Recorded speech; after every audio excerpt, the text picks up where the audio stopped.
All right, now we're back. We had a little bit of technical problem there.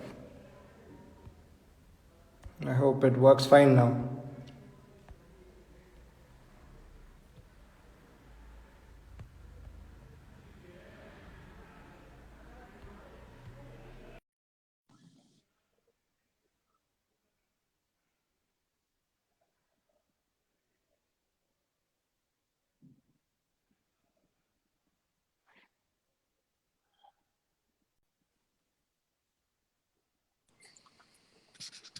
Hi, Doyle. How are you? Good. How are you doing? Very well. Did I wake you up a little too early in the morning? No, I was actually awake. Very, very kind of you to sort of wake up this early to make this happen. Really, really appreciate that. Yeah, of course, man. Nice. Yeah. So let's get started with our agenda for today. I have a couple of interesting questions for you. Okay. So, in what ways do you see yourself as a religious person or a spiritual person beyond the context of performance, which is obviously a process of flow and sort of surrender to something larger than yourself? Um, I would say that I just, I live my life being of service to everyone, every experience, every moment, Mhm. and look at things at the bigger picture of it. Okay. And I live my life in a flow state, and Okay. if I'm living in bliss, which is the flow of creator, which is the flow of the universe, and Hmm. when I'm not in bliss, pure bliss, then Hmm. I'm actually out of the current with the universe. And so it's my job to then calibrate myself and go Hmm. dip back into the bliss. Now there are Great. things in the world obviously that are going on that are very trying and testing and challenging, and there Hmm. is actual suffering going on in the world, and then there's a Hmm. lot of you know people in the world that are also choosing to say that they are suffering, but they're not actually suffering. And so Hmm. to know the difference of what that is, and just to hold space for the people that are saying they're suffering when they're not Hmm. suffering, and Hmm. trying to live as an observer in a non-reactive way, then it allows me to be of service to every moment, even if it's not I agree with, or when people come at you with things, or they have anger or Hmm. anxiety or fear and they lash out. It's really me looking at them as also a child of creator, and knowing that this is in front of me, to see whether or not I can pour love into the moment and be of service to this moment or not. So Hmm. I just choose being of service to everyone in all things, with also protecting and shielding myself in the light um of love, so I don't allow darker forces in my energy field anymore. Wonderful, wonderful. Do you have a sense of God or some kind of eternal presence to sort of add to it? Yeah, I mean, I that's all everything is to me in this universe is God. Okay, okay, great. Everything, even the things that appear dark or challenging to me, are creations of Hmm. God. Whether or not they're at the place I am in my consciousness, whatever level they're at their level. They have their soul contracts in their life. They have their karma, whatever you want to call it. Hmm. So understanding that, you can actually have compassion for the ones that aren't Sure, yet at an elevated consciousness, right, and then be of service to them, whatever the way that is. sure, right. Yeah. So you've donned And then you can another hat also, of you can always, lovely,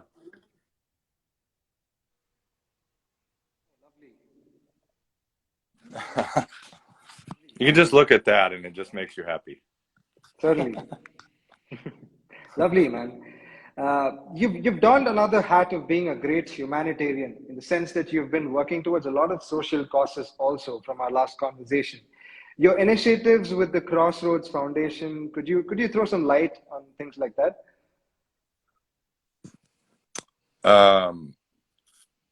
I mean, the Crossroads mission is to Mm-hmm. help as many alcoholics and people Lovely. suffering from addiction, drug addiction, mental illness.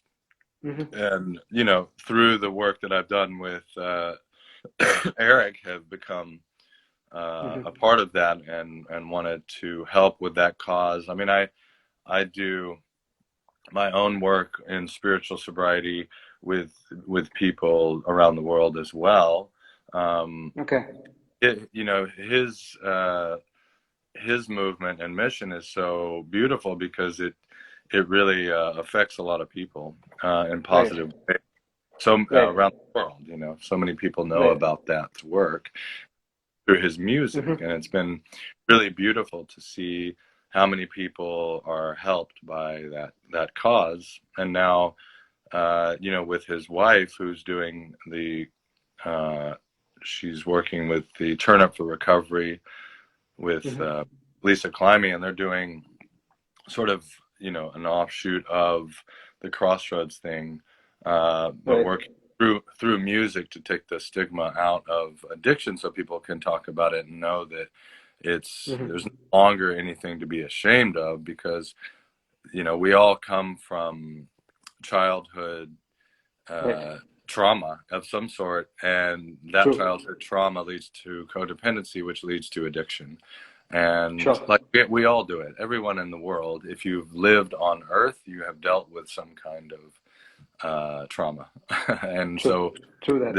this life is working it out, healing the trauma, and Mm-hmm.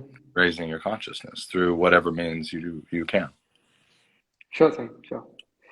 I'm very curious to sort of understand the mental state that you're usually in while you're singing and playing the guitar. There are so many elements that are possibly involved for sort of multitasking, this kind of attention span that you have. You'll be probably thinking of so many different elements at the same time and yet experiencing a lot of bliss, right? Is that how it is Yeah. usually for you? Are you lost in detail as to whether your voice is sounding right or the guitar levels, whether they are balanced? How does all of this come together to create that moment of bliss for you? It's much like my spiritual process. Well, it's exactly like my spiritual process that I go through Mm-hmm. when I meditate, when I do breath work, when I study, when I do different teachings. It's all Jedi stuff. It's like Mm-hmm. spiritual Jedi stuff where, Mm-hmm. like Bruce Lee or Certainly. a lot of the great spiritual gurus. It's Yeah. really just getting circumventing the monkey mind and Mm-hmm. taking the mind out of it, because once you take the mind out of it, then you're just a Mm-hmm. channel of the flow state, then it for the water to run through. And when you start True. thinking, that's when you start disconnecting that pure channel and get dissidence, because the mind creates Mm-hmm. dissidence.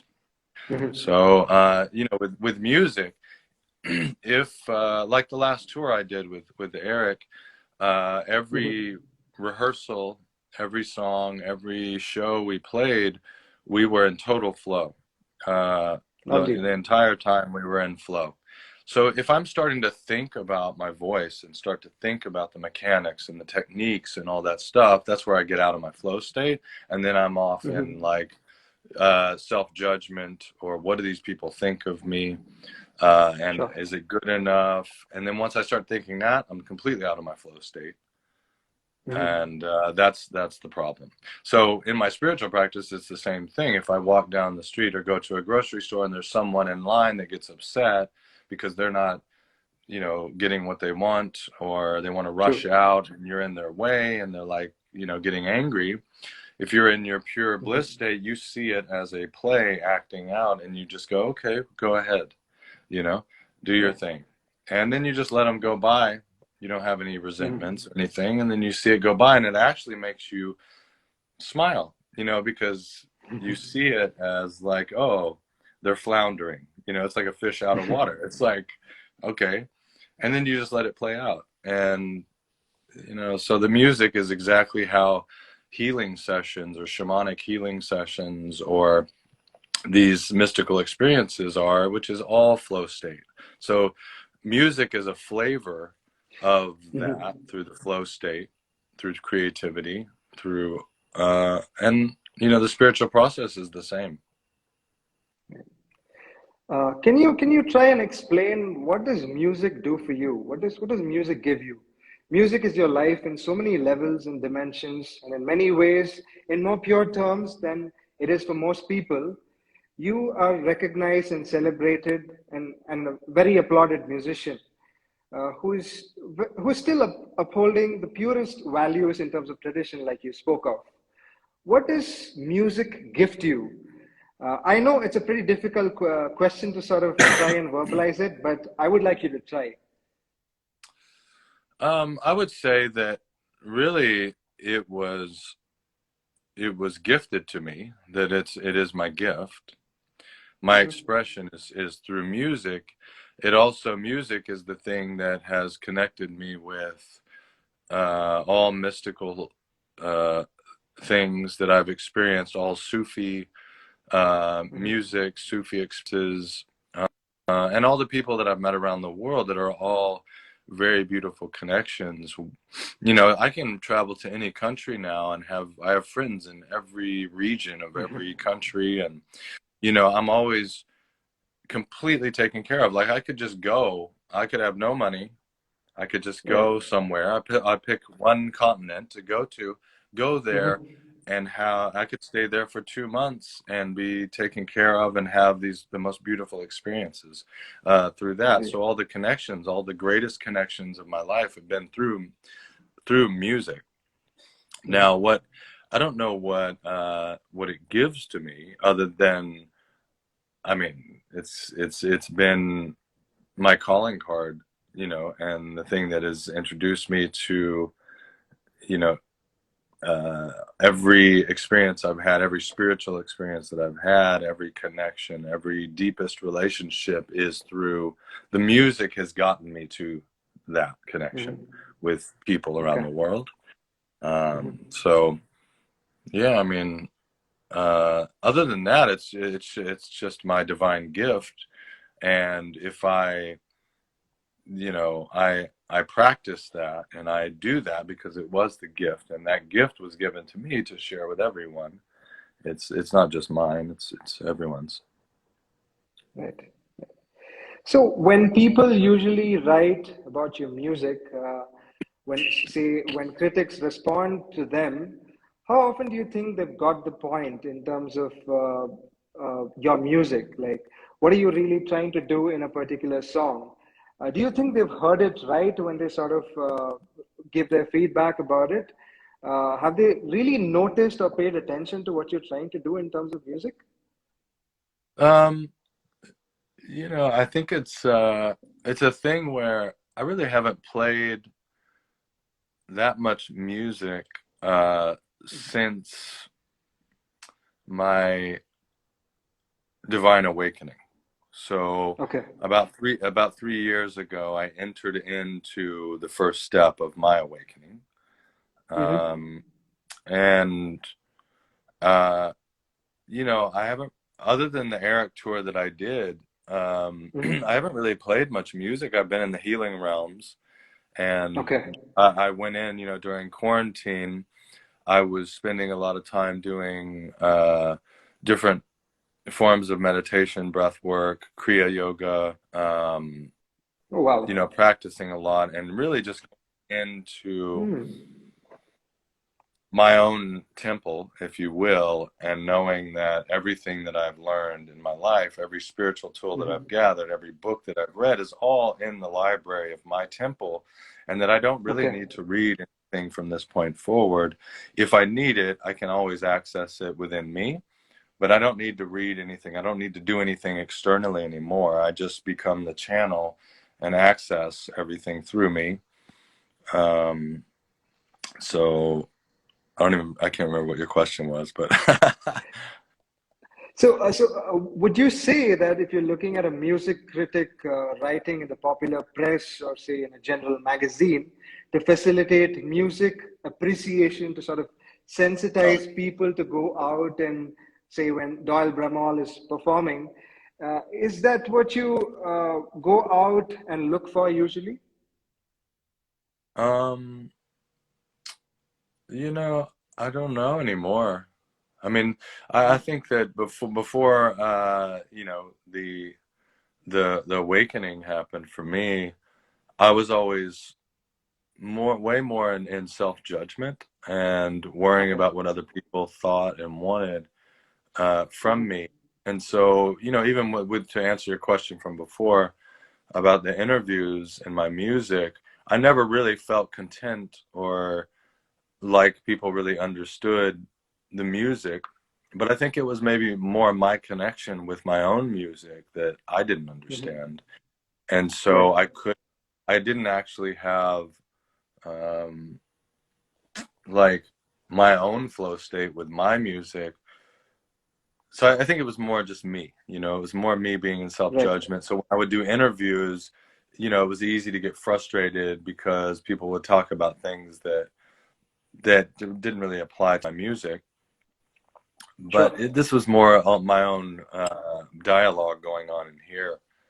So I think Mhm. I was very guarded, and now I'm a Mhm. complete open person and feel like I am my spirit. So I don't, you know, it's not about, I don't have this judgment about myself anymore.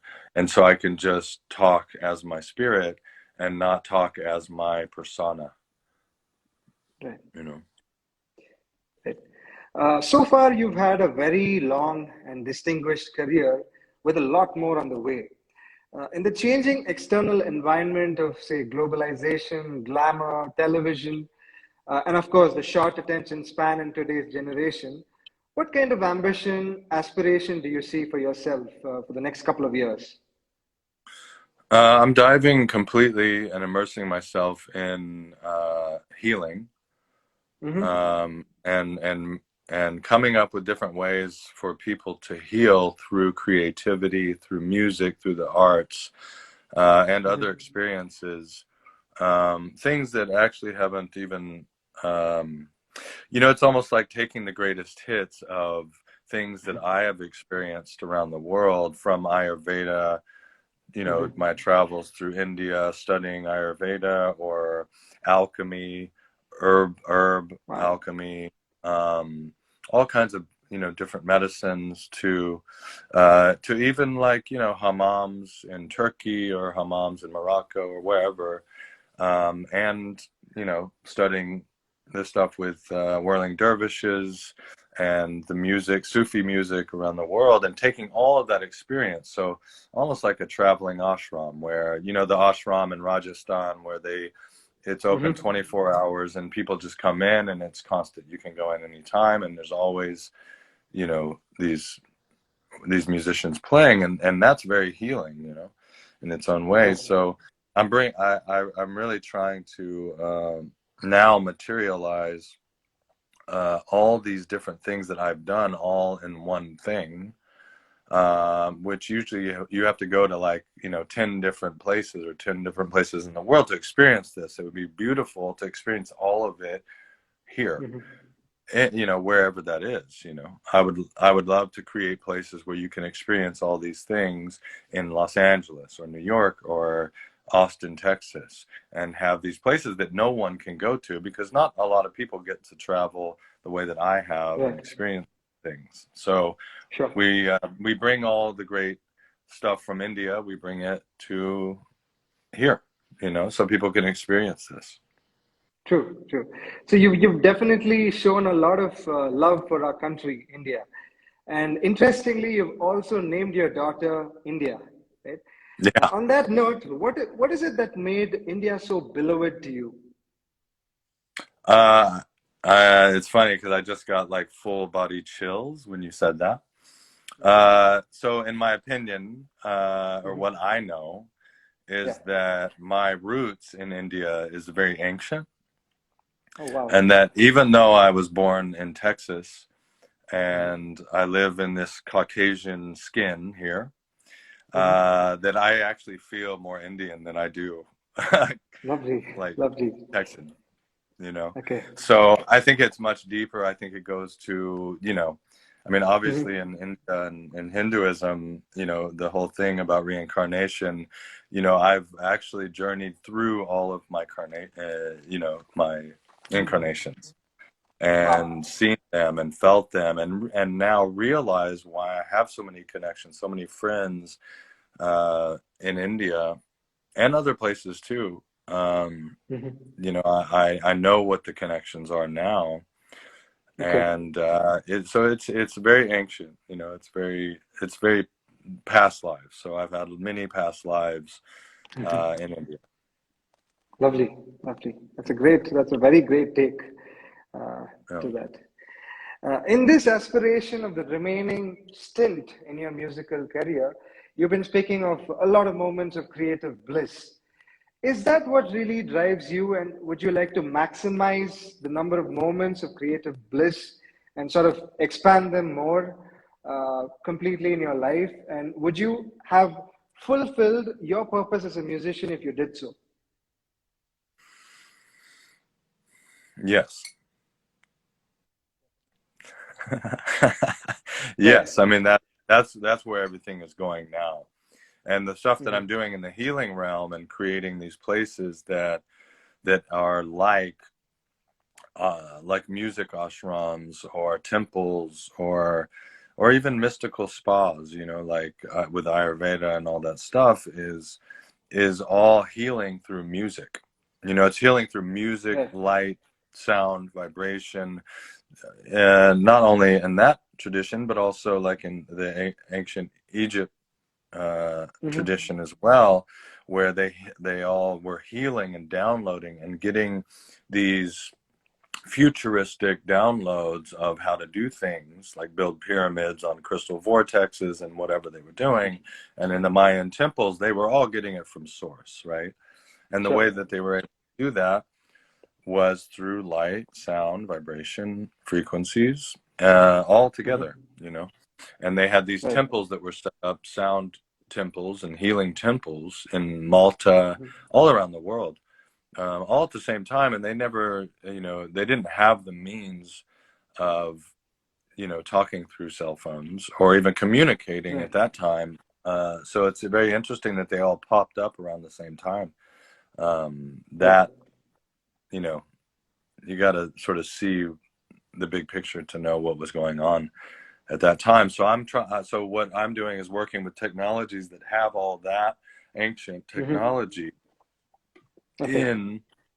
It's like sacred geometry, uh, and all the mathematics are now Hmm. in these little machines and these little devices that you can create the vortexes that were created in the pyramids. You can actually create those with a little machine, Sure. and create a vortex with wherever you are and be able to download and do all kinds of things. Yeah. Talking about creative wellspring that you spoke of, isn't it often a risk for a lot of musicians who sort of perform the same thing over and over again? Uh, you tend to sort of do it mindlessly because you have that formula stuck at the top of your head as to what works for you. And in such cases, don't you think that it sort of prevents your creative self from being out there in each particular performance? Does that happen to you? Has that happened to you in the past? um so say the question one more time. Speaking of creative wellspring, a lot of musicians get into the monotony of performing the same set list over and over again, right? Yeah. It happens to them mindlessly. So it's more like a Yes. formula registered at the top of their heads. Yeah. Have you felt that it sort of curtails the creativity within you from coming out during a performance?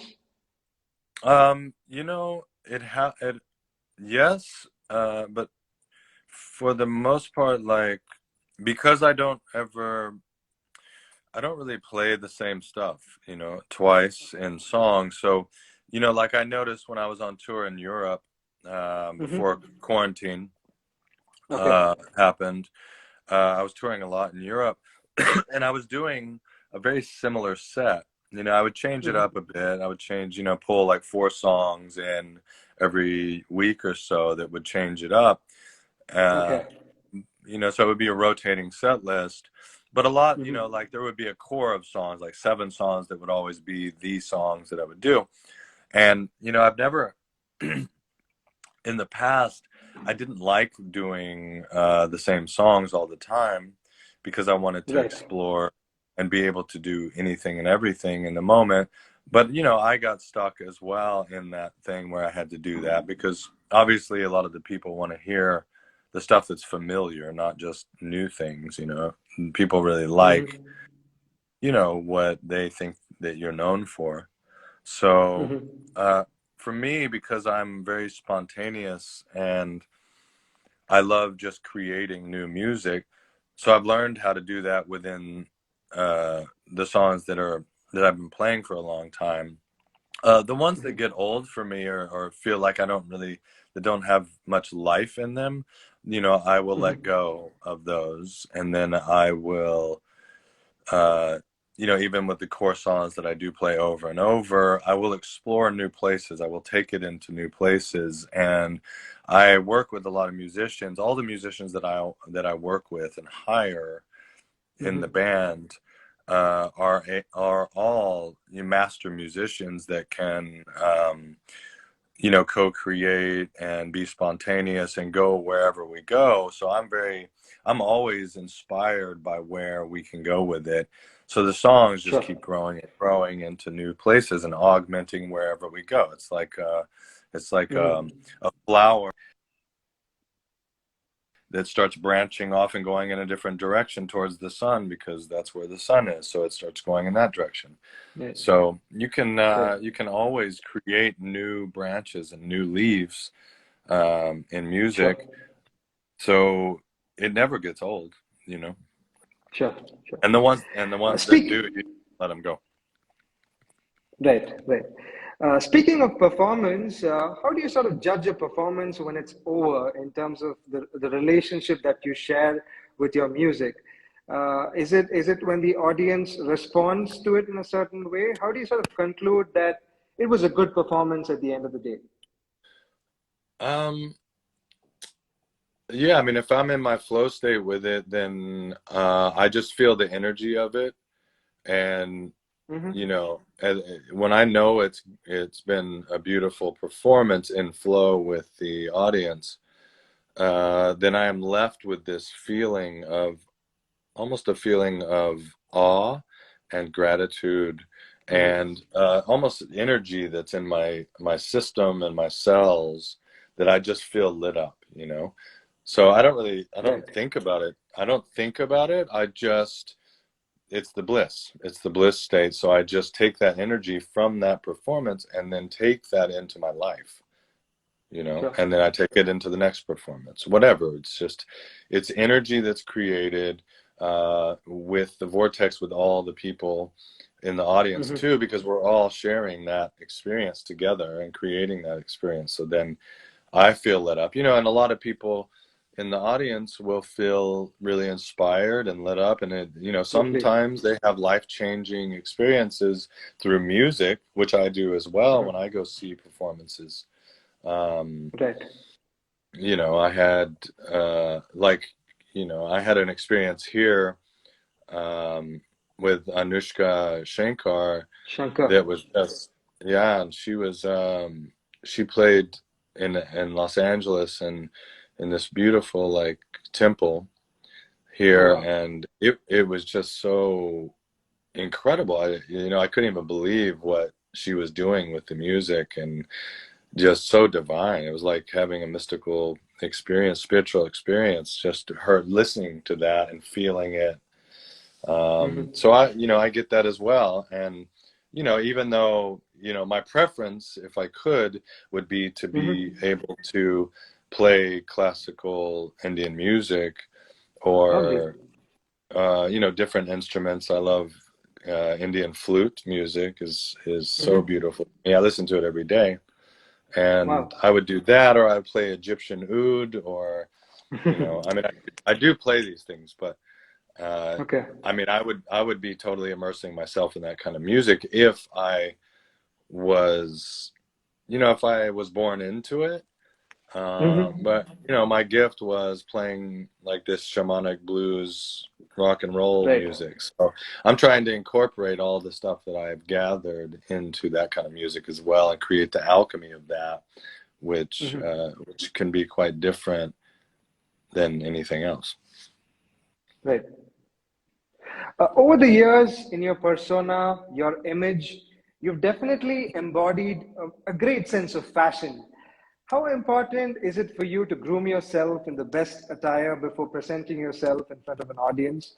And how important is sort of putting yourself out there in the fashion sense?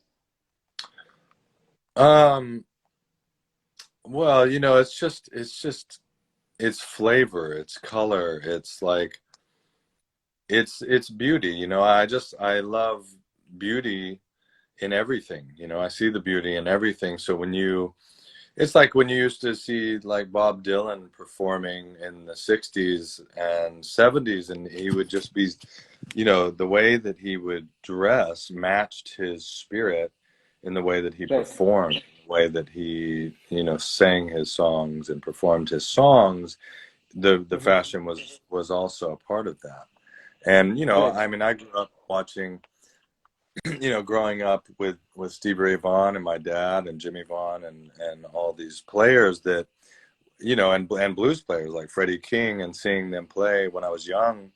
And I was always just really in awe of what they dressed like, their rings, their like suits, and, you know, what they would wear was so, it was just like otherworldly, you know. And like Jimi True. Hendrix, he was so well put together, and everything that he put on his body matched his spirit, and how enormous his spirit was, you know.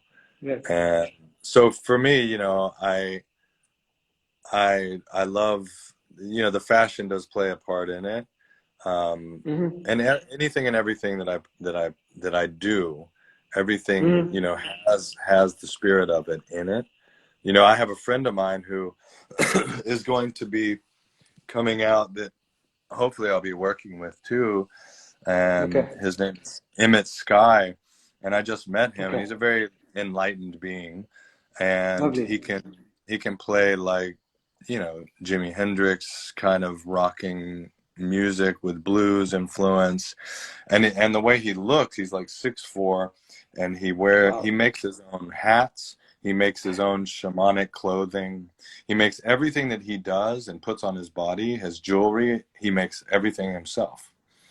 Oh, wow. And so it's so cool to see that that's possible. You know, it's like whatever, it's like being a true artist, and making everything that you do being a part of your process in every way. Like you step on stage Right. and you know that you have created everything that you are, everything that you dress in, everything that you put on your body is a part of Right. your music too. You know, everything has energy in True. it. True. In my opinion, you definitely classify on the list of most attractive, rather flamboyant musicians of all time. Is it the Osho beard? It's everything, you know. It's the way you carry yourself. It's not I'm just the kidding. looks of it, but it's Yeah. the personality that you sort of portray to an Well, audience like us. I haven't made it in GQ yet, but you know, we'll see. It'll soon happen. At least GQ India might be happy to feature you after this interview. I'm in.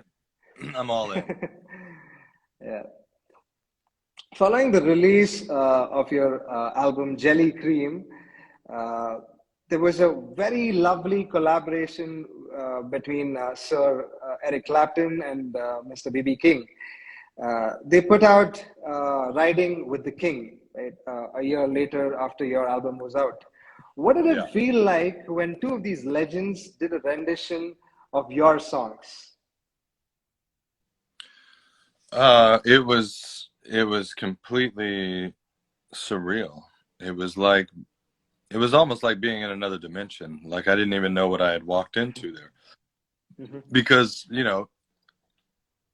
everything that I had grown up doing, everything I had played, the first two solos I ever played were emulating Eric solos and emulating BB solos. So Mm-hmm. to walk in on a session where they're both asking me to be a part of their Mm-hmm. thing, and they're doing a few of my songs and they're playing on my songs of me, those were songs that had the influence of Eric and BB in them. So it was just wild to like, okay, I was like, I had the energy of BB and Eric in these songs, and now they asked me to be a part of their thing, and now they're doing Right. my song, and they're playing the solos that I played, emulating them, and now they're doing it back, emulating me, emulating them. It's like, Yeah. what is going on here? You know? Right. Right. So could you tell our viewers out here a few anecdotes from some of your touring experiences that are worth sharing? Hmm. Oh, don't know. I've had so many. Could you probably tell us like the top two experiences that you've had so far? um, I'm, you know, it's hard to say. I mean, I think with Eric, I've Mm-hmm. had the most epic experiences with him from, I mean, so many. Getting the opportunity to play with Billy Preston and Mm. Steve Winwood, and play all the songs that I grew up playing and listening to were all my favorite stuff. And then all of a sudden I'm on stage, uh, 20 years later, playing all of these songs with the people I used to listen to all on the same stage. Um, Mm-hmm. it was just, those kinds of things. I was able to work with Paul McCartney, who was probably my biggest influence growing up as well. Mm-hmm. Other than all the blues artists, the Beatles were as high on my list, Sure. for musical inspirations and production and all of it. And I would say one of the most classic, epic kind of experiences was at the Rock and Roll Hall of Fame. Um, Mm.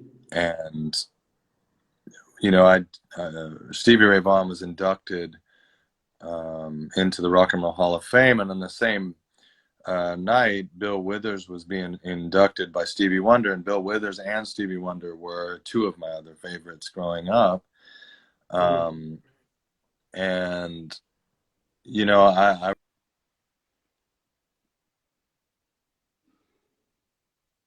for the Stevie Ray Vaughan set, we did Gary Clark, John Mayer, me, Jimmy Vaughan, Chris Layton, Tommy Shannon. We were all there to do this or do a couple songs together for the Stevie Right. induction. So we rehearsed all on stage, and then we finished our rehearsal. We went Mm-hmm. back across the street from the venue into the hotel, and everybody was hanging out. I was hanging out over Mm-hmm. there, and then all of a sudden this assistant came over and said, "You need to be on stage. You're playing guitar with Ringo and Paul on the Beatles songs." And I said, "No, I didn't. I'm not playing with them." Mm-hmm. They said, Mm-hmm. "No, no, no, you're the guitar player on their songs. They're get on stage Right. now." And I'm like, "No, no, no, I don't even know. I never heard of this. I don't know the songs." And they said, "No, well, you're the guitar player. You're playing now. They're calling for you." Right. And I was like, Right. what is going on?" So anyway, I run over with the guitar, and I'm like rushing over there. They're on stage. I run on stage and plug in, and I'm right next to Paul, and Okay. they go into "I Want to Be Your Man," Mm-hmm. and then a little help from our friends or whatever, a little help Yeah. from our friends. And it was funny because, you know, as we played it down, the first time we played it down, I was learning it as we were playing it. Right. So fortunately, I'd listened to those songs so much as a kid, even though I didn't play them ever. I never learned them, but I knew them. So I just Mm-hmm. played it down. And I was like, oh, yeah, yeah. Okay, yeah, that's how it goes.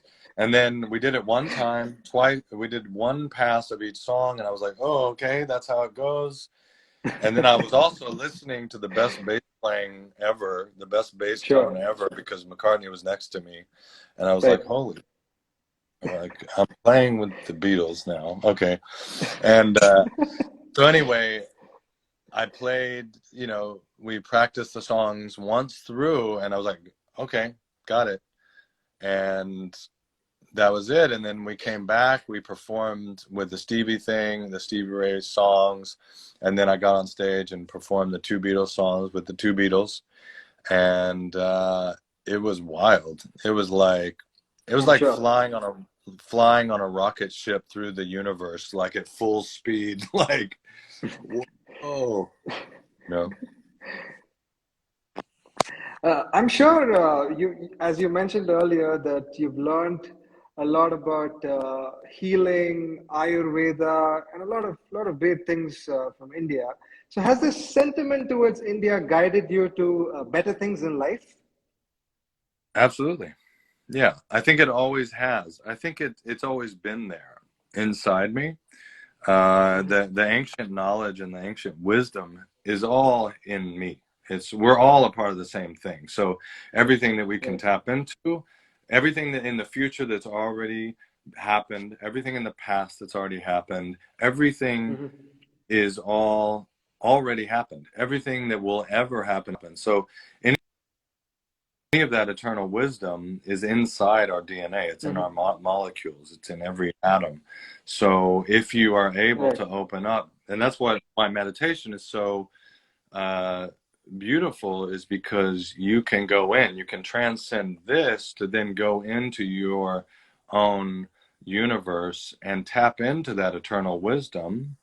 And we all Right. have it. We all have it. Hmm. It, you know, some people have a hard time with meditation. Um, and you know, a lot of people, and I was one of them, where, you know, it's like, okay, you can call meditation, and some people call it meditation, but it's really just them sitting in a sitting Right. position and closing their eyes and thinking a lot of thoughts. Like, Right. that's what it is for them. And they're like, oh my, so I got to do this and I got to do that. And oh, tomorrow, and then I got to do that. And then, like, oh, it's like my arm hurts. It's like you Hmm. have all these things, right? So Yeah. once you get really good at meditation and you experience it in a way where you know how to tap into it, then you can go way past that and go to the deepest level within yourself, or the highest level in yourself, and be able to Hmm. access your own self healing. It's like the Tibetan monks who can go in and they can, you know, sit in the snow on a mountain all night and actually heat up their body to a temperature that keeps them warm, even though it's snowing on them all night, that kind of stuff. Or going into parts of your body that you know are ailing. If you have cancer, you can actually Hmm. put intention in there and bring the energy and the oxygenate that area, create, you know, take the inflammation away. That's very advanced work, Right. right? So, but we all have the ability to do that. And I think that at this point, uh, you know, I think it's accelerating the I think people are catching on that we all have this ability, and that's why that's why so many people now are connecting, and that's the great thing about technology now, is everyone can connect through these technologies to know everything in a second. You know, you can know Hmm. something that I know, and we can get that information in 2 seconds to be like, okay, we're all reading from the same source now, Right. and having it be available Yeah. to all, you know. Right. Uh, you carry, speaking of energy, You carry a very energetic persona that sort of takes over the stage. How do you channelize all that energy into your music and towards an audience? I don't know. I don't think that I ever. My daughter just came on. She's hilarious. Lovely. My daughter Elle just came on. She's laughing at me for doing this. I'm Okay. probably embarrassing her. Um, I Right. don't really think about it. I hear about that energy. Okay. I hear about it, Mm-hmm. but I don't really see it. I don't really see it. Mm-hmm. I'm just doing what I do and just being, and I don't really think about it. People think um, Mm-hmm. that I have this kind of ability, but I don't know. I just get up and play, um, Right. and do my thing. Sure. Down in the distant horizon, how important is it for you to be remembered? And what would you like to be remembered as? To be the what? Down in the distant To be the horizon, what? how would you want to be remembered? Are you able to hear me? Yeah, I can hear you. I got it. How do I want to be remembered? Mm-hmm. Um, does it matter? Like, when I'm dead, does it matter what I'm remembered by? It's like No, I'm on to the next whatever that's your page. take. Whatever is your take on that? Yeah, I'd like to know I your take mean, on that. just Yeah. that I was a loving person to as many people as possible. If I affected people in a positive way and was of service in any way possible to them that helped them in Mm-hmm. their lives, that's it. Mm-hmm. That's all. Right. Right. Right. So now we'll be moving to a slightly interesting segment. So this is the rapid fire segment. So I'm going to be shooting across 5 questions to you, and you can choose to answer them in the best possible way. All right. So the first question for you: 5 wardrobe must-haves for every occasion. My 5 wardrobe. Must-haves for every occasion possible.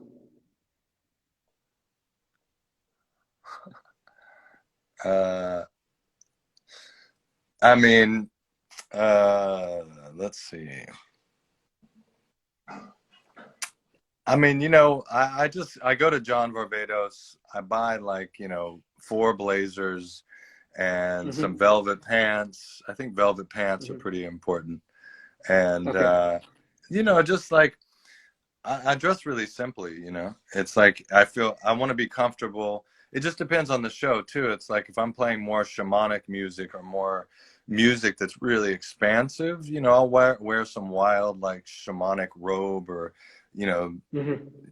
wear different necklaces and layer them, and I don't know, just get some energy vibing with whatever it is. But for the it's, it's like my go-to is like going into John Varvatos and just buying some Right. jeans, and everything that I put on that John makes just looks like Mm-hmm. rock and roll. So I'll usually go with Right. that. Okay. Okay. What is your idea of an all-star rock and roll band, and who would be in it? Well, First, yeah. probably I would say uh, Stevie Wonder, Paul McCartney, Mm-hmm. Eric Clapton, Steve Mm-hmm. Winwood. These are people that are live, right? Right. No, it can be from any era. You can also pick older people from other generations. Yeah, you're free to do that. Well, Yeah.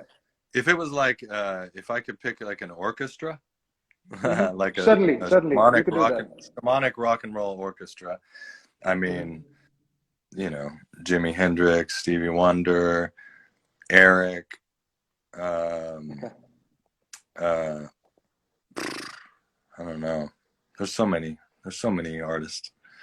All right. Uh, uh, maybe uh,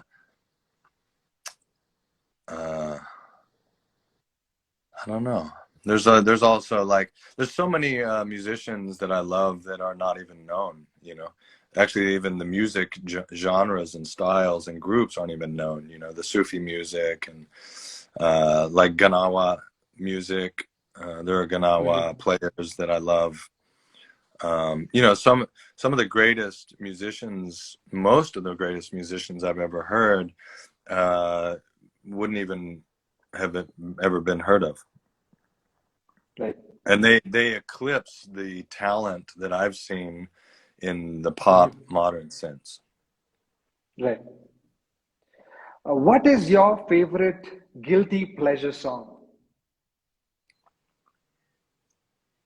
Um, Watermelon Sugar by Harry Styles. I'm Lovely kidding. song. No, I'm kidding.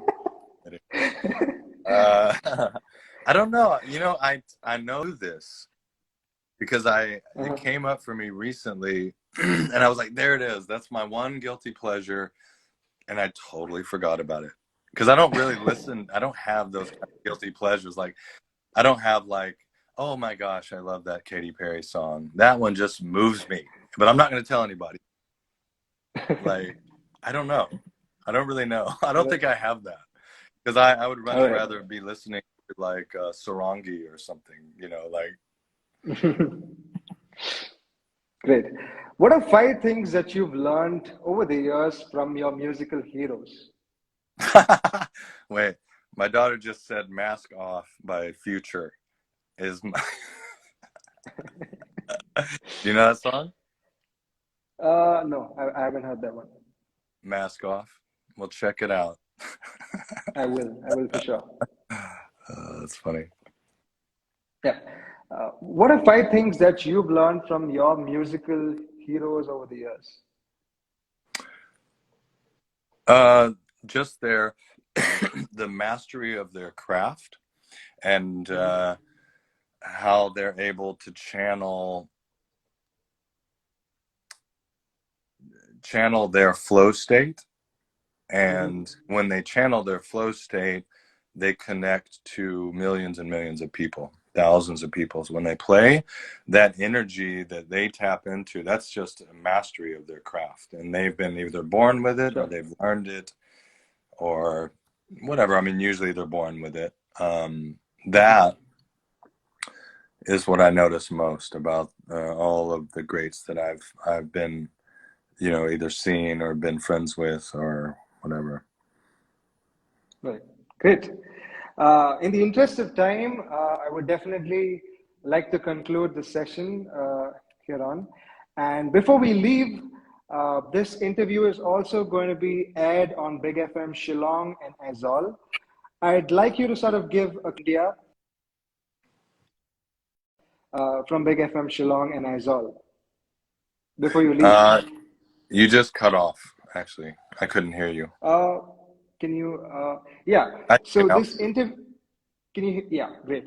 So this interview is also going to be aired on Big FM Shillong and Azol. Would you like to give a closing note for the people of India who are going to be listening to this interview on air? Sure. Like what?